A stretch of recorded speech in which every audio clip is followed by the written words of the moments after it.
Damon and Briana. We're a married couple, first of all. We've been married for 11 years. Valentine's Day, it was our first date. 3 months later, he ended up getting locked up. 15 years. I was going to school in LA and my parents lived in San Diego.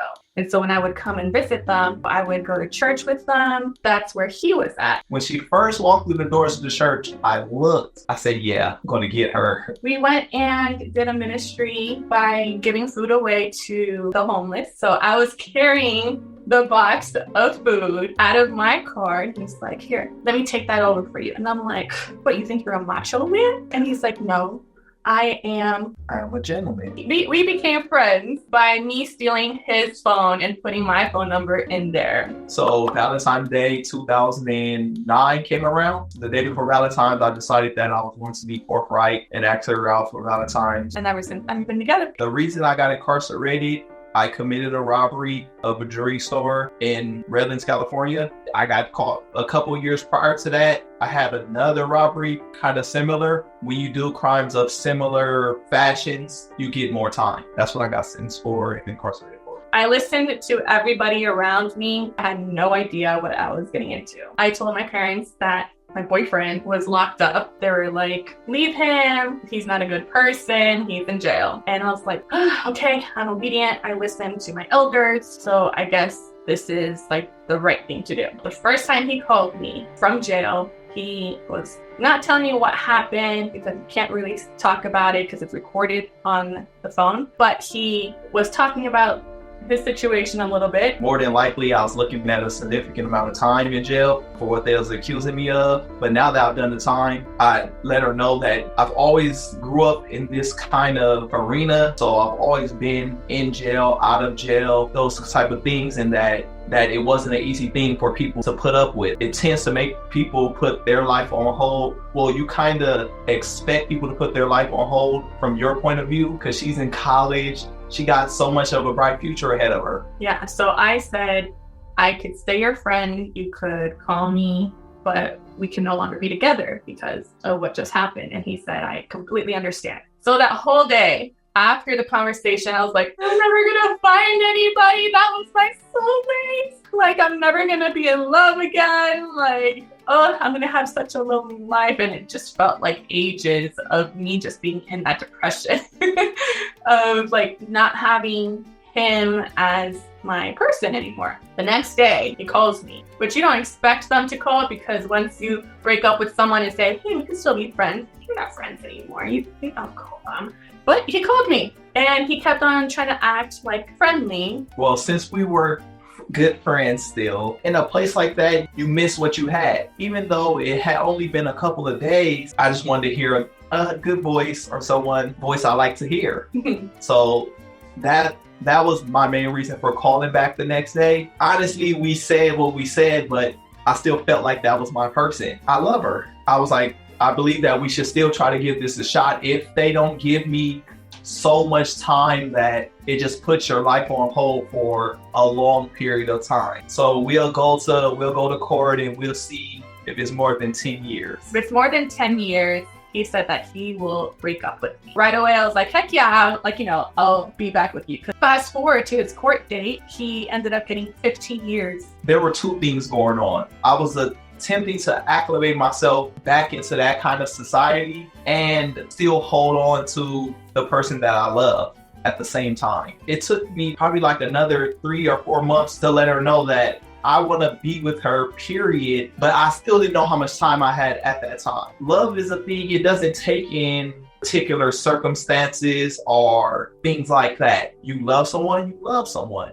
And you can't say, oh, based on this criteria or this scenario, I can love this person. You're in love. So that's what led me to propose to her. In jail, all communication is through the phone or through a glass window. I told myself, I said, well, if I'm going to propose to her, I have to get her a ring. So I coordinated with some of my family members, gave a little bit of money. Some people gave me a little bit of money, got together and showed me some rings, and I was like, you know what? That'll be a nice ring to get for Briana. And so we got the ring. She came. I was talking to her, acting really nervous. I let her know that I did love her and that regardless of my situation, I was going to love her regardless. I asked her, could I love her forever? And I asked her, would she marry me? Of course, I said yes.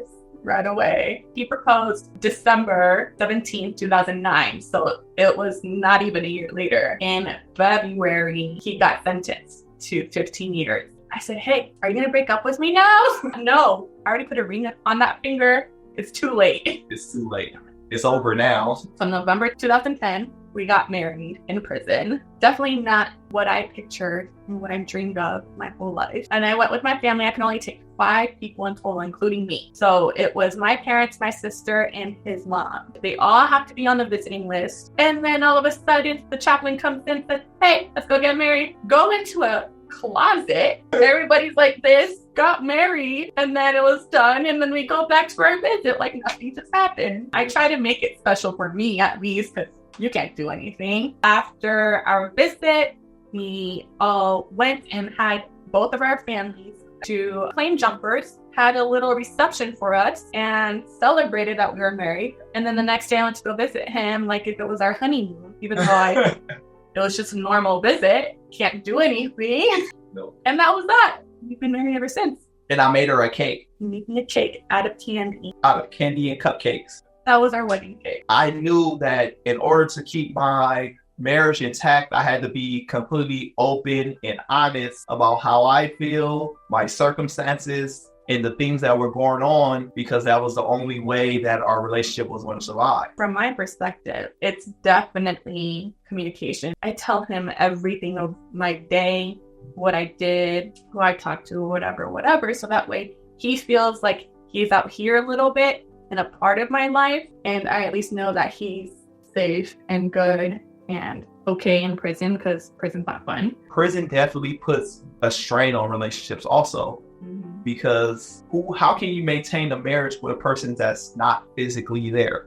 Yeah. It's rough. We're living in 2 different worlds. I'm living in a bubble where time has slowed down and stopped. Her friends are having children. They're going out on vacations and couples dates. They bought houses. They bought houses.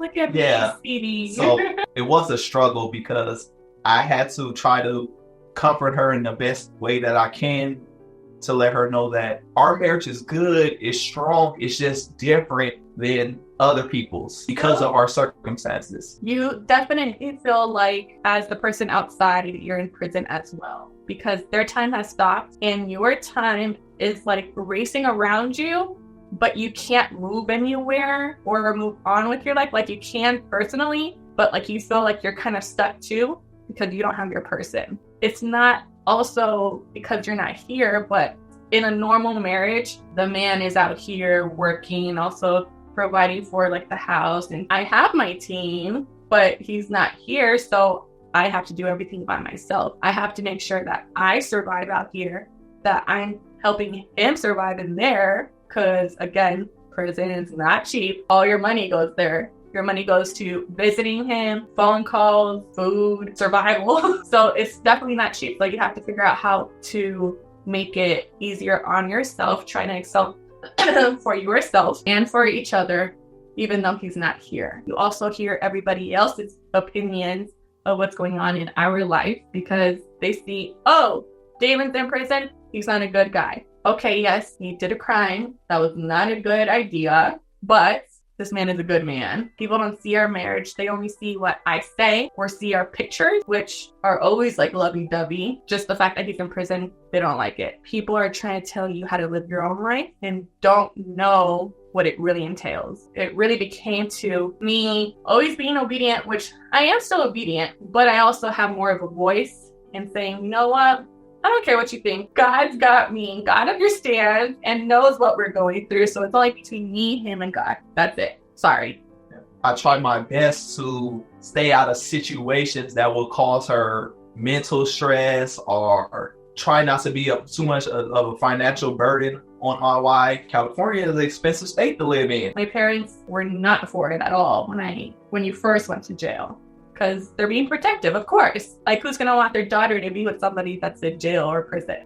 And then when they actually started visiting him, because they visited him often, they love him. What ended up supposed to be just a 12-year sentence, I ended up serving a little bit more than that, because when you get into a little bit of trouble, you get added time. Since I love talking to my wife so much, and it's not what people think to have cell phones in prison, so I used to get caught with cell phones. Which are contraband. You're not supposed to have them. And they give me more time for that. But towards the end, I knew that I had to do something for myself to start transitioning out of prison. So I started doing like, they have the trades in there. So you could have like carpentry, welding, metal fabrication, workman's jobs, stuff like that. So I just kind of poured all my time into that. I've always gone to church and always been a follower of Jesus Christ. Not always. I poured my time into just trying to get an employable skill and learning more about the Bible. And from there, went to studying the Bible and teaching others about the Bible, and then just going into work. And that's really mainly at the end what I poured all my time into. But it turns out that by doing that and going to school, that I started getting more time off. When he left, he had a BlackBerry as a phone. So imagine all the technology from then. And prison phones are mainly flip phones. So you still don't really see the technology out here until now, where it's like, he went to the program, and it was still a transition for me as well, because then it's like, okay, I could go and be his driver to take him to the store and take him to like school or whatever. So it's funny because I'm proud that I'm finally able to do that. But then at the same time, it's kind of like I'm kind of a mother in a sense. I felt very protective, and it's like I have to make sure that he's like going where he's supposed to go and